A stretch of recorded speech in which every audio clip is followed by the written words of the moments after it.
Bill Richardson, former U.S. ambassador to the United Nations, who met with Kim Jong-il's father, or I should say Kim Jong-un's father, Kim Jong-il. Good to see you, Ambassador. Thank you, Shep. We're not warring. That's great. Aside from that, what do you think? Well, I'm troubled by the concessions. One, the military exercises. You know, the North Koreans, I've negotiated with them. They always want you to go first. And then they say, well, then we'll step aside. And then they don't do anything. That worries me. The security guarantee basically saying to Kim Jong-un, we're not going to try to knock you off. We're not going to have regime change.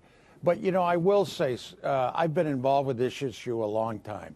And it's always been missile tests, nuclear detonations, threats, enormous tension in South Korea and Japan. You know, we got a lot of troops there. You know, at least there's a process of diplomacy going on.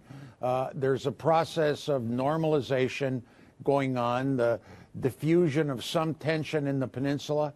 But I do think Kim Jong-un, he gave up nothing.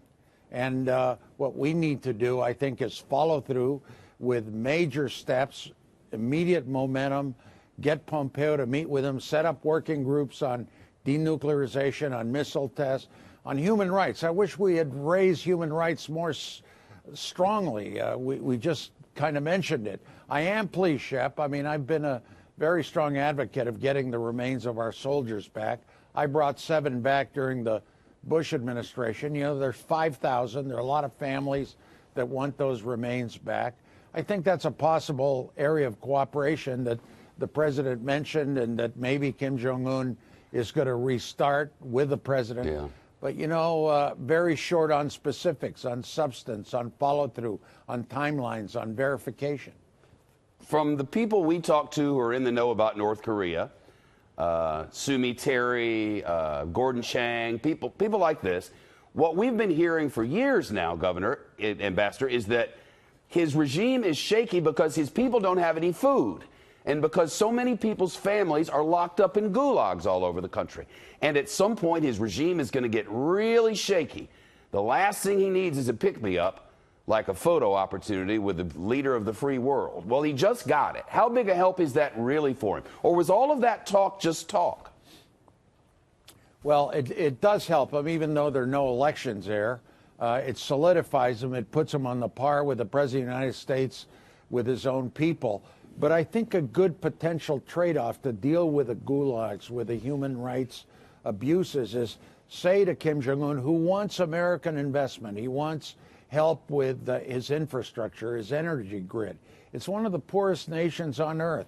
No private sector, farming in the 1930s, their equipment there, where you say to him, look, if you want American technology investment, you got to deal with your human rights issues. You got to deal with your gulags. I think that is a trade-off that we use with other countries, Shep. You know, foreign assistance is conditioned on human rights performance by other countries. We should apply that to them. How the Chinese feeling about now? Well, they're probably pretty happy. Yeah, I guess they are. Because I don't think they wanted a tighter commitment in relationships. You know, they like to cause trouble and turmoil for us. The worry I have is that the Chinese are going to loosen sanctions.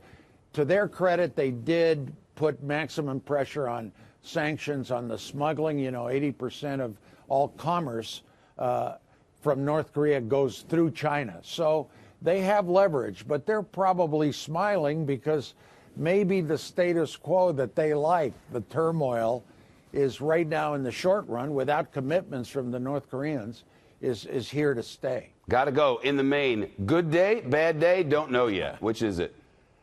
Well, I think it's a good day inching towards a bad day unless we get some commitments and timelines and verification. Sounds like every other day. So I think Pompeo needs to move in real quick, like next week. Don't wait. Take, you know, the momentum from this positive issue of moving closer, the way that the countries are moving at least closer, the diffusion of tension. Seize on that momentum to get some commitments. Otherwise, you know, this is going to go by the wayside. He's a talented man. His nation loves him. Well, I'm not sure. I mean, his nation is afraid of him. His nation is scared. I think his nation wants an opportunity, like all people, to get out of the doldrums. And maybe they see a spark in America being helpful. Who knows? Or South Korea being helpful. These are people that need help, and they need the international community to help them get out of poverty and hunger and human rights abuses. Ambassador Bill Richardson, thank you so much. Thank you.